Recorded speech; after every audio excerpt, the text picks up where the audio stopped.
আসসালামু আলাইকুম প্রিয় ষষ্ঠ শ্রেণীর শিক্ষার্থীরা, আমরা তোমাদের অ্যান্সারটা রেডি করে ফেলেছি। তোমরা এই ভিডিও থেকে পার্ট 1 মানে অধিকাংশ উত্তরে পেয়ে যাবা, আর অল্প একটু বাকি আছে। এটা তোমাদেরকে তোমরা এতটুকু লিখতে লিখতে আমি বাকিটুকু তোমাদেরকে দিয়ে দিচ্ছি। ওকে, তো তোমরা দ্রুত এটুকু লিখে ফেলো। দেখো, আমাদের প্রজেক্টের নাম ছিল কি, যে দায়িত্বশীল ভূমিকা আমি। এই প্রজেক্টের নাম এটা। তো কাজ ছিল আমাদের প্রথমে প্রশ্নমালা তৈরি করতে বলছিল প্রশ্নে। হ্যাঁ, তোমরা দেখবা কাজে একে যে প্রশ্নমালা তৈরি করো। দেখো, আমি তোমাদেরকে প্রশ্নমালা রেডি করে দিয়েছি। হ্যাঁ, ভৌগোলিক প্রেক্ষাপটের প্রশ্ন, আবার সামাজিক প্রেক্ষাপটের প্রশ্ন। ওকে, দেখো তোমাদেরকে কিন্তু দুইটা টপিক দিয়েছিল, যে যে তোমার এই যে ভৌগোলিক প্রেক্ষাপটের প্রশ্ন লিখতে হবে, সামাজিক প্রেক্ষাপটের প্রশ্ন লিখতে হবে।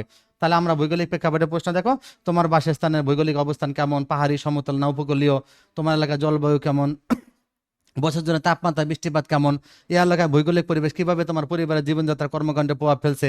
সামাজিক সাংস্কৃতিক প্রেক্ষাপটের প্রশ্ন কোনগুলো, তোমার পরিবারে কোন ভাষা প্রচলিত, অন্যদের থেকে আলাদা করে তোলে, আবার তোমার পরিবার রীতিনীতি উৎসবগুলো কি কি, বিশেষ কোন উৎসব বা শুধু তোমাদের সম্পদের মধ্যে পালিত হয়, পারিবারিক পেশা, জীবন, কর্মজীবন কিভাবে তোমার এলাকার সাংস্কৃতিক বৈশিষ্ট্যের সাথে মিলে যায়। এটা তোমার প্রশ্ন। এবার দেখো, তারপরে আমাদের দ্বিতীয় কাজটা বলছে কি, দেখো বলছিল যে জোড়া গঠন করো, তথ্য সংগ্রহ করো। তাহলে আমরা জোড়া গঠন করে তথ্য সংগ্রহ করবো। এই দেখো, তো আমরা সাক্ষাৎকার নিব, সময়সূচি আমার 1 মিনিট, 1 ঘন্টা 20 মিনিট দেওয়া। প্রথম এক সাক্ষাৎ 20 মিনিট, আমার কারণ 40 মিনিট টাইম আছে। প্রথম সাক্ষাৎকারের জন্য 20 মিনিট রফিকের কাছ থেকে তথ্য নিব, দ্বিতীয় সাক্ষাৎকার 20 মিনিট, এটা মিতার কাছ থেকে তথ্য নিব। এই দেখো, আমরা সাক্ষাৎকারের প্রশ্নমালা থেকে কিভাবে কি কি, আর তাকে কি কি প্রশ্ন করছি। এই যে ভৌগোলিক প্রেক্ষাপটে আমি এই প্রশ্নগুলো করেছি। তোমরা আগেও একবার প্রশ্নগুলো লিখেছো, সেগুলো কিন্তু না লিখলেও চলবে, আর প্রশ্নগুলো হ্যাঁ খালি এইটা লিখে দিলেও হবে। আর তোমরা আবার এটা লিখতে পারো, ঠিক আছে, যে তোমার বাসস্থানের ভৌগোলিক অবস্থান কেমন, তোমার এলাকায় জলবায়ু কেমন, বাট ওইটাতে কিন্তু আমি ব্যাখ্যামূলক প্রশ্ন দিয়েছিলাম।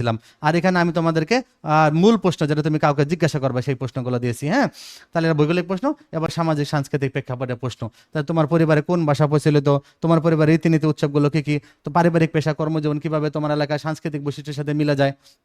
প্রিয় শিক্ষার্থীরা, তোমরা হলো যে এখন তোমরা দেখে দেখে লিখে ফেলো, আর আমি আমার সব কাজ কমপ্লিট হয়ে গেলে আমি তোমাদেরকে পিডিএফটা দিয়ে দিব। বাট তোমরা সাবস্ক্রাইব করে রাখো, তাহলে যেন তোমরা যেন পিডিএফটা সহজে পেয়ে যাও। ওখানে তোমরা তাহলে নির্দেশনা পেয়ে যাবে, নোটিফিকেশন পেয়ে যাবে পিডিএফ এর। হ্যাঁ, এখন তোমরা আগে দ্রুত এখন এটা লিখে ফেলো, আর হলো যে পিডিএফ এর জন্য পরবর্তীতে ওয়েট করো। আগে তোমরা এখানে শিখে ফেলো, ঠিক আছে।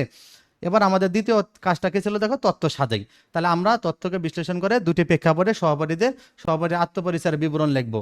দেখো, এই যে আমি সহপাঠী এক, নাম রফিক, তোমরা বন্ধুর নাম দিয়ে দিবা। তার ভৌগোলিক প্রেক্ষাপট কি ছিল, যে রফিকের পাহাড়ি পরিবার পাহাড়ি এলাকা বাস করে, তাদের বাড়িটি পাহাড়ের মাঝখানে অবস্থিত, চারপাশে সবুজ গাছপালা, সরু পথ আছে, এলাকা প্রায় শীতল আবহাওয়া বিরাজ করে, বর্ষাকালে প্রচুর বৃষ্টিপাত হয়। পাহাড়ি অঞ্চলে বাস করার কারণে রফিকের পরিবার কৃষিকাজের উপর নির্ভরশীল, এবং তাদের প্রধান ফসল হলো সবজি এবং ফল। সামাজিক সাংস্কৃতিক প্রেক্ষাপট দেখো, রফিকের পরিবার বাংলা ভাষায় কথা বলে, তারা স্থানীয় পাহাড়ি সংস্কৃতির অনুসারী, তারা বিশেষ করে বৈশাখী পূর্ণিমা, চৈত্র সংক্রান্তি পালন করে। রফিকের পরিবারের সবাই ঐতিহ্যবাহী পোশাক পরে, বিশেষ করে উৎসবের দিন সময় তারা পরিবারের সবাই কৃষিকাজের সাথে যুক্ত, এবং এই পেশাটি তাদের জীবিকা নির্বাহের মাধ্যম। এবার দেখো, সভাপতি 2 মিতা। দেখো প্রিয় শিক্ষার্থীরা, আমাকে একটু তাড়াতাড়ি বলতে হচ্ছে, কারণ আমাকে অন্যদের কোশ্চেনটাও একটু রেডি করে দিতে হবে, আর তোমাদের পরের পার্টটাও আমাকে দিতে হবে, অল্প একটু বাকি আছে তোমাদের। দেখো, সভাপতি 2 মিতা, ভৌগোলিক প্রেক্ষাপট। এই যে মিতার পরিবার একটি উপকূলীয় এলাকায় বাস করে, তাদের বাড়িটি সমুদ্রের কাছাকাছি অবস্থিত, সেখানে প্রায় সাগরের ঢেউ শব্দ শোনা যায়। এলাকা গরম আর্দ্র আবহাওয়া বিরাজ করে। উপকূলীয় এলাকায় বাস করার কারণে মিতার পরিবারের প্রধান জীবিকা মাছ ধরা, তারা সমুদ্র থেকে বিভিন্ন ধরনের মাছ সংগ্রহ করে বাজারে বিক্রি করে। তোমরা যেই অঞ্চলের বাসিন্দা হও না কেন, এগুলো লিখতে পারবা, কারণ হলো তুমি তোমার সহপাঠীর কথা জানছো, ঠিক আছে। এভাবে তোমরা লিখে দিবা। সামাজিক, কারণ বিভিন্ন অঞ্চলের শিক্ষার্থীরা বিভিন্ন অঞ্চলে থাকে, তোমরা সবাই এটাই লিখতে পারবা, কোনো সমস্যা নেই। সামাজিক সাংস্কৃতিক প্রেক্ষাপট দেখো, মিতার পরিবার বাংলা ভাষায় কথা বলে, তাদের মধ্যে বিশেষ ধরনের উপকূলীয় সংস্কৃতি প্রচলিত, তারা বড় করে দুর্গাপূজা, কালী পূজা পালন করে। উৎসবের সময় মিতার পরিবার সবাই ঐতিহ্যবাহী পোশাক পরে, বাড়ির সবাই মিলে রান্নাবান্না করে উৎসব পালন করে। মিতার পরিবারের পেশা মাছ ধরা, যা তাদের জীবিকার প্রধান উৎস, ঠিক আছে। প্রিয় শিক্ষার্থীরা, এবার আমাদেরকেও দুইটা বিষয়ের একসাথে তুলনা করতে বলছিল। এই তুলনাটা তোমরা এইভাবে একটা প্যারা করে লিখে দিবা, যা আর কিছু করতে হবে না। হ্যাঁ, যে 2 সহপাঠীর আত্মপরিচয় ভিন্ন ভৌগোলিক সামাজিক সাংস্কৃতিক প্রেক্ষাপটের উপর ভিত্তি করে তৈরি করা হয়েছে। রফিক পাহাড়ি এলাকা এবং কৃষিজীবী পরিবারের সদস্য, সেখানে মিতা উপকূলীয় এলাকা এবং মৎস্যজীবী পরিবারের সদস্য। তাদের ভৌগোলিক অবস্থান, ভাষা, সংস্কৃতি, পেশা, এই 2 পরিবারের আত্মপরিচয়কে ভিন্নভাবে গড়ে তুলেছে। এবার সতীত্ব মূল্যায়ন দেখো, আমাদের এখানে আরেকটা কাজ ছিল, কি গুরুত্বপূর্ণ কাজ ছিল, যে সতীত্ব মূল্যায়ন করতে হবে। এখানে একটা দেখো, সতীত্ব মূল্যায়ন একটা রুবিক ছক ছিল। হ্যাঁ, এই ছকটা তোমাকে পূরণ করতে হবে। তা আমি তোমাদেরকে এই ছকটা দিয়ে দিচ্ছি, সুন্দর করে এটা পূরণ করবা খাতায় লিখে। তোমরা কিন্তু এটা খাতায় উঠায় ফেলবা, ওকে, খাতায় উঠে পূরণ করে ফেলবা। দেখো, আমি লিখে দিয়েছি যে সহপাঠীর নাম, তোমরা এখানে সহপাঠীর নাম দিবা, রোল নাম্বার দিবা, ওকে, নাম দিবা আর রোল নাম্বার দিবা, ঠিক আছে।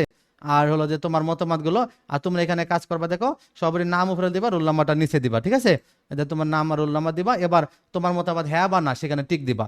দেখো, আমার সহপাঠী কি, দেখো এই সহপাঠী এই কাজটা করেছে কিনা। যেমন দেখো, আমার সহপাঠী অনুসন্ধানের জন্য বিষয়বস্তু নির্ধারণ করেছে, হ্যাঁ বা না।